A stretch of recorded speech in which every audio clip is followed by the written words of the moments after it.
नमस्कार बंधुरा आज आमी आपनादेर पुई शाकेर डाटा दिए आलू बेगुन बड़ी इलिश माछेर पातला झोल रान्ना करे देखाबो। जे रान्नाटा करा एकदमई सोजा एबं खूबई स्वास्थ्यकर एकटा रेसिपि और खेतेও किन्तु असाधारण स्वादेर हय।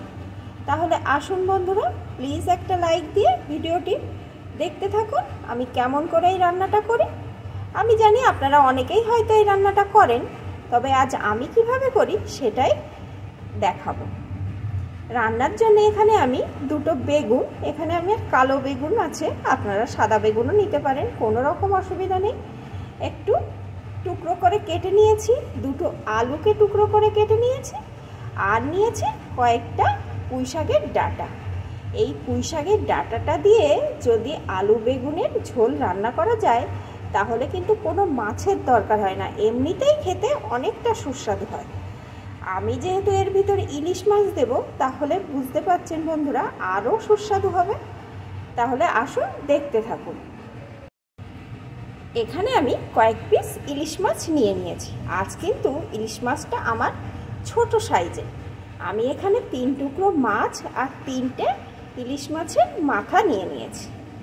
এই মাছগুলো ছোট হলেও কিন্তু খেতে সুস্বাদু হয়, আর এই বেগুনের সাথে এরকম ছোট মাছও কিন্তু খেতে খুব ভালো লাগে। এই মাছগুলোর ভিতরে প্রথমে আমি একটু দিয়ে দেব হলুদ গুঁড়ো। আর ইলিশ মাছের যা দাম, সব সময় কিন্তু বড় মাছ খাওয়া সম্ভব না সকলের পক্ষে। একটু লবণ। এখন মাছগুলোকে লবণ হলুদ দিয়ে সুন্দর করে মাখিয়ে নেব। অফ ক্যামেরায় আমি হাতের সাহায্যে সুন্দর করে মাখিয়ে নিয়েছি। এখন আসুন রান্নাটা শুরু করা যাক। রান্নার জন্য কড়াইয়ে আমি পরিমাণ মতো সর্ষের তেল বসিয়ে দিয়েছি।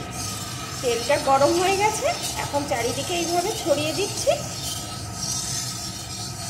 এখন লবণ হলুদ মাখানো মাছের পিসগুলো এর ভিতরে দিয়ে দেব।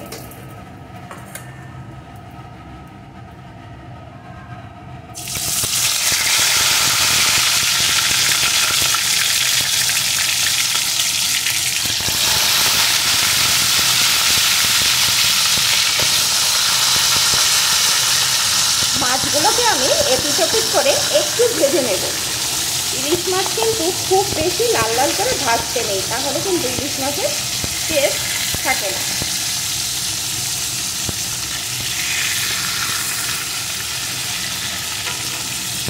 আমি মাছগুলো ভেজে নিয়ে ফিরে আসছি। মাছগুলো আমার ভাজা হয়ে গেছে, এখন মাছগুলোকে আমি তুলে নেব।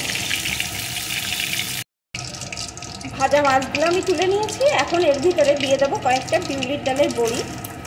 আমি কিন্তু বেগুনের তরকারিতে বিউলির ডালের বড়ি দিয়ে রান্না করি। বড়িটা অল্প আছে, লাল লাল করে ভেজে নেব। বড়িগুলো আমার ভাজা হয়ে গেছে, এখন বড়িগুলোকেও আমি তুলে নেব। এখন ফোড়নে দিয়ে দেবো একটা শুকনো লঙ্কা, একটু 5 ফোড়ন। ফোড়নগুলো সুন্দর করে ভেজে নেব।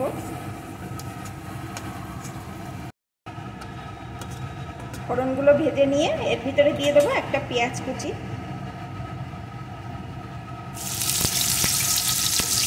পেঁয়াজ কুচিটাও একটু ভেজে নেব।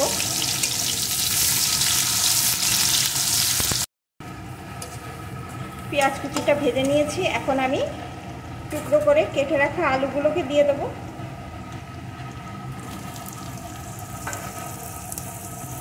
সাথে দিয়ে দেবো একটু লবণ। এখন আলুগুলো লাল লাল করে ভেজে নেব।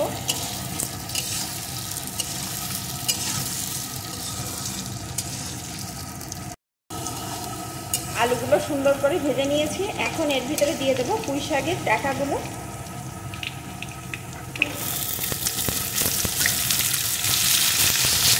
ডাঁটাগুলো আলুর সাথে একটু ভেজে নেব। এই ডাঁটাগুলো যেহেতু মোটা মোটা, এই মাঝখান দিয়ে কিন্তু আমি একটু চিড়ে চিড়ে দিয়েছি, যাতে এই ডাঁটার ভিতরে তরকারির ঝোলটা ভালো রকম ঢুকে যায়, আর ডাঁটাটা তাড়াতাড়ি সিদ্ধ হয়ে যায়।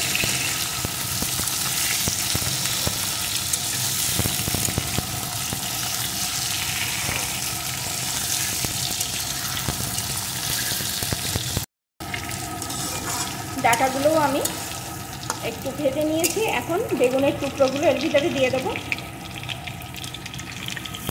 আপনারা চাইলে কিন্তু সবজিগুলো আগে ভেজে নিয়ে পরে সোমবার দিয়ে রান্না করতে পারেন। আমি তাড়াতাড়ি রান্নার জন্য আমি এক ফোড়নে দিয়ে সব একে একে সবজিগুলো একটু ভেজে নিচ্ছি।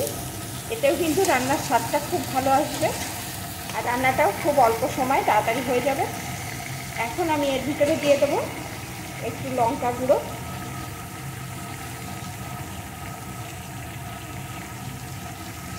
একটু হলুদ গুঁড়ো, স্বাদ মতো লবণ। আগে আলু ভাজার সময় একটু লবণ দেওয়া আছে, সেই বুঝে এখানে লবণটা দিতে হবে। এখন বেগুনটাও সব কিছুর সাথে একটু কষিয়ে নেব।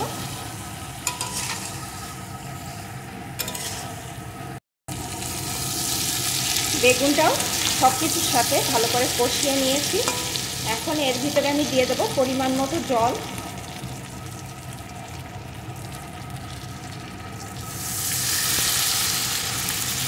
এখানে কিন্তু আমি উষ্ণ গরম জল দিয়ে দিচ্ছি।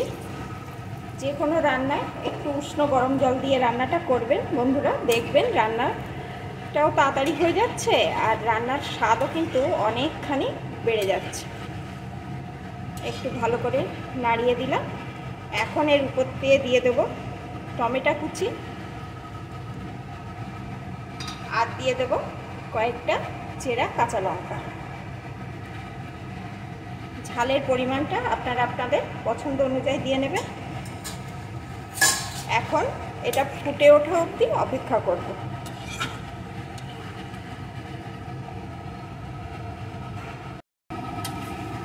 ঝোলটা কিন্তু ভালো রকম ফুটছে। এখন এর ভিতরে আমি ভেজে রাখা মাছ আর বড়িগুলোকে দিয়ে দেবো, কারণ এই রান্নাটা হতে কিন্তু বেশি সময় লাগবে না। যেহেতু আলু বেগুন ডাঁটা ভালো করে ভেজে নেওয়া, রান্নাটা কিন্তু খুব তাড়াতাড়ি হয়ে যাবে। তাই বড়ি আর মাছগুলোকে দিয়ে দেবো যাতে একটু জাল হয়, বড়িগুলোর ভিতরে ঝোলটা ঢোকে, মাছটাও সিদ্ধ হয়ে যায়। তবে ইলিশ মাছ সিদ্ধ হতে কিন্তু একদম সময় লাগে না।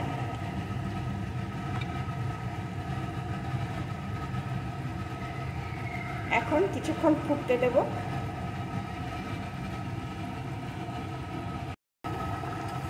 কিছুক্ষণ আমি ফুটিয়ে নিয়েছি। এখন কিন্তু বড়ি বেগুন আলু পুঁইশাকের ডাঁটা সব ভালো রকম সিদ্ধ হয়ে গেছে আর আমি কিন্তু এরকম ঝোলঝোলই নামাবো।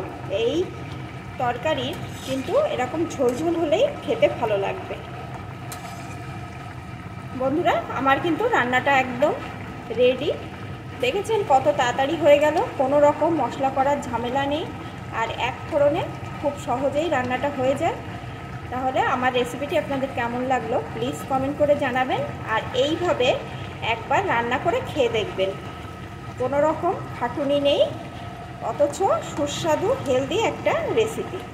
একবার যদি এইভাবে তৈরি করে খান আপনারা কিন্তু আর কোনো রকম ঝামেলার রান্না করতে চাইবেনই না। তখন এইভাবেই বারবার রান্না করে খাবেন। কথা দিলাম বন্ধুরা, আমার কথাটা সঠিক কিনা আপনারা বাড়িতে অবশ্যই এইভাবে রান্না করে খেয়ে দেখবেন আর কমেন্টের মাধ্যমে আমাকে জানাবেন। এখন এটা আমি নামিয়ে নেব।